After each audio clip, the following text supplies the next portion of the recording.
Okay, I'm back, guys. This time I wanted to show you, last time we got the loop on there, the knock sets in there, explained why I do it the way I do it. Now I'm going to show you how I install my drop away cord. I like a limb activated rest,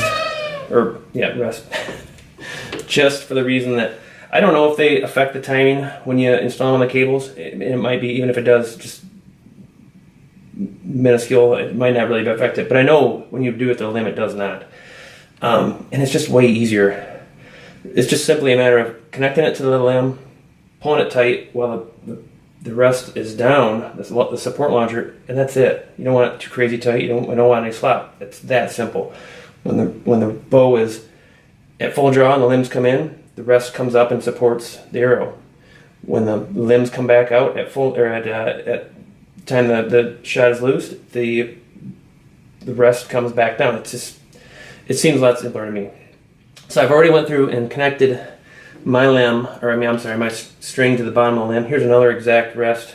It's going to be set up on the next bow. I use these little guys right here to connect, or kind of hold the string from moving and sliding up and down on the limb. I put a little bit of double-sided sticky tape on there. Using the Trophy Taker SmackDown Pro on this one, just because I have a couple of them identical setup. I might end up switching to the Hamsky this year, but I'm not real sure. Dan made a nice rest here, but I'm a big fan of dealing with people. I like a lot of companies sometimes because of the people that are there. Dan Evans is a great guy. I haven't had any relationships with the new Trophy Taker people since it's been sold, and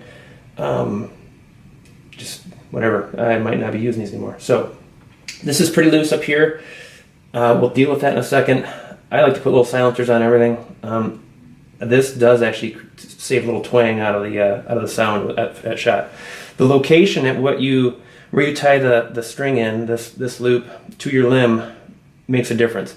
The further it is towards the cam, the longer it'll take for the launcher blade to retract back down. You can imagine at the shot, the limbs are going back out, which means if this is way out here in the end, it's not going to retract back and thus pull the launcher down out of the way of the arrow until the very last second, maybe even too late, so it gets contact with the fletchings.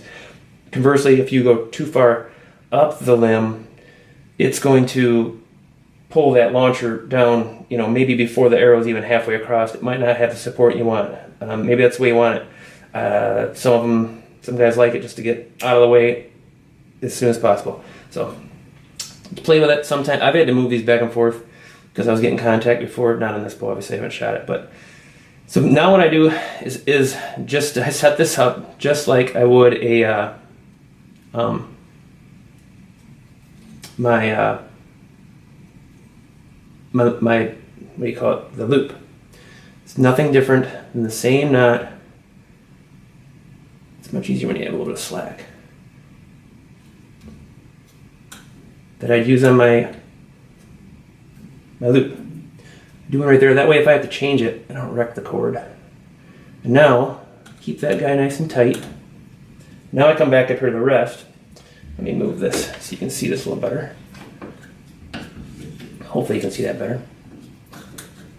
Now, it's just a matter of pulling this down, getting the string in there. And this is one of the big advantages of a limb activated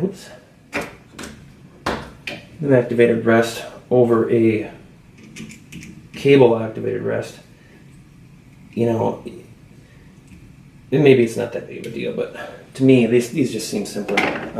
That's it. I'll probably snug that up. After a few shots, all this stuff will kind of loosen up a little bit just because of the just being used. The knot down here will tighten up a little bit, and this blade will end up being, I'll have to loosen this up, pull it down a little bit. But if it ever goes out, if I ever notice that this launcher blade is up off the little silencer nubs there, it's just as simple as loosen this up and hold the blade down. Make sure we get all the slop out and retighten it. You don't want it crazy tight. You don't want to, these are small little stainless thread or nuts we're talking about here, so they're not real strong, but just a little bit of play there, not much. I'll have silencers all over this thing by the time I'm done. But that's it. That's all you got to do.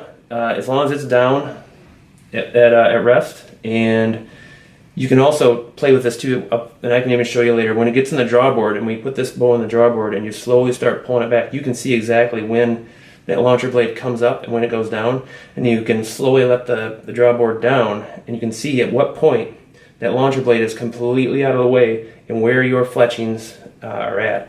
So anyways, that might take some playing to do with. I usually just have it set right in front of the cables. Most of the bows I've set up in the past, that's worked out pretty good. Once I get this thing locked in pretty good, I'll leave a little bit here to grab and tighten later. I don't trim this real short because if you have to readjust it, you're going to need pliers to get a hold of it, and it's not in the way if it's right there. So that's it. I'm probably getting too wordy, probably getting sick of hearing me talk. Thanks for watching, guys.